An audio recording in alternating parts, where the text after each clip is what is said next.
I have a question for you.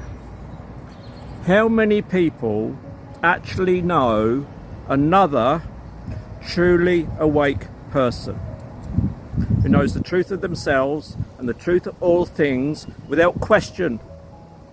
They just know, and they will happily talk about it given the opportunity. I'll start off. How many awake people do I know personally? Big fat zero. Nobody. And the truth is, other than the days when I used to go to the UFO conferences, I've never known anybody.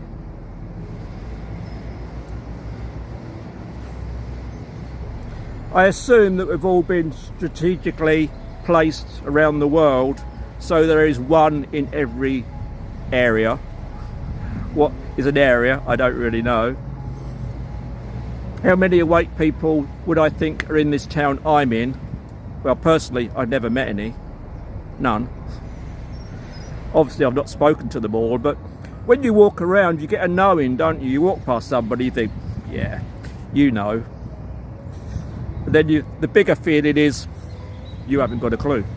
Because you do sometimes, I sometimes do talk to people in the park, occasionally, and I get, the feeling I get generally, well, nearly always, is they don't know.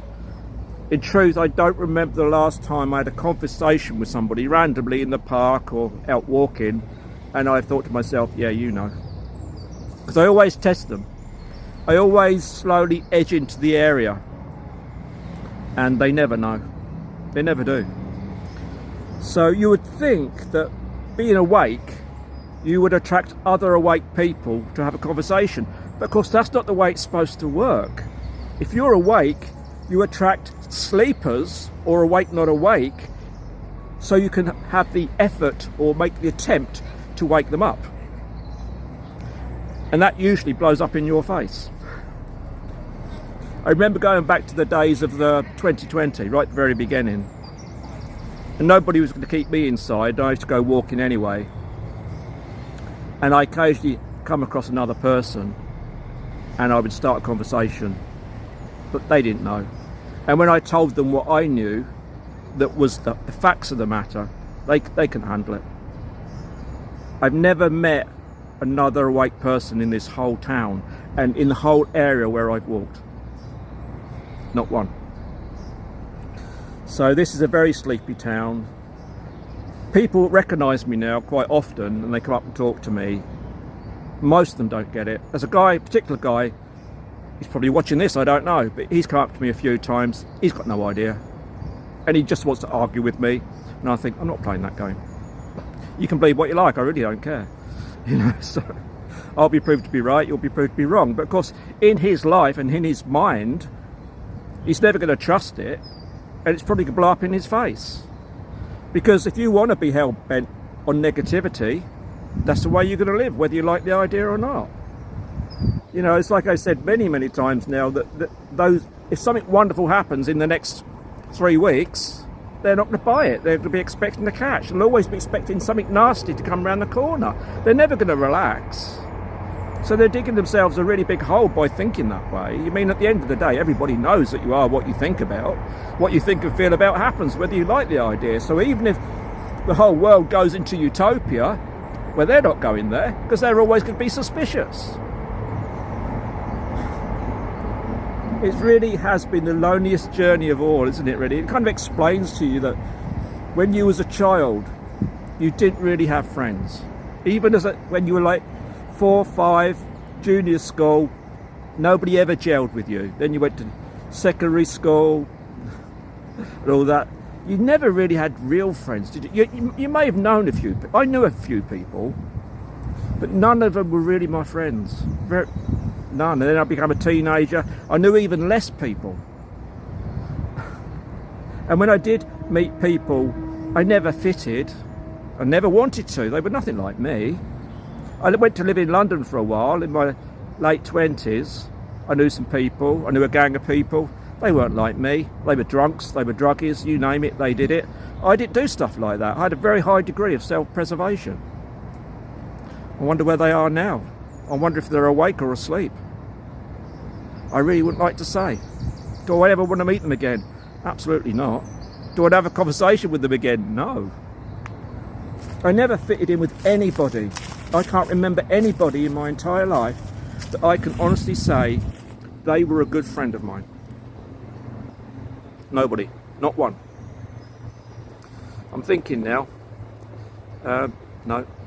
On the rare occasion, I have mentioned this before, but on the rare occasion I would meet somebody and we've got on like a house on fire, and then we'd finish our conversation, go our separate ways, back into our own lives, never saw them again, never expected to. So we're out there, we're connected to a lot of people. Most people that follow me, I would like to think, on TikTok are awake. Some of them aren't, and I have tried to get them to see it, but you can't make people see it, can you? They've got to feel what you're saying is true. If I offer somebody something, if they don't get a good feeling for it, that's it. Conversation over. There's no more I can do. The best I can hope for is they ponder it later on, and maybe something may trigger a feeling in their heart to think, you need to listen to what he was saying because he was right. Does that happen? I don't know, because I never get to talk to these people twice. It really has been the longest, loneliest journey of all, hasn't it, really? This lifetime, the whole thing, from the day you were born till now, you've always been on your own. Even if you were in relationships, families, you never fitted. And you never wanted to. You didn't want to be like those people, did you? You wanted those people to be like you. And that wasn't a case of you being controlling. It's a case that you knew the person you was always true. It was a genuine version of human. And even though you didn't know this at the time, you kind of knew that you were born for a reason. I always did. I always thought something good would come out of it. There are moments when I didn't, because I had quite depression over my life. And then you go a bit doom and gloomy, don't you? But the thing is, all these bad things, depression, anxiety, they all come from, they're very common in awake people, because they're carrying so much tension with them, and the fact that they don't really know anybody and they've got nobody to have a chat to. And you know, sometimes you need to have a chat and you've got nobody to talk to, have you?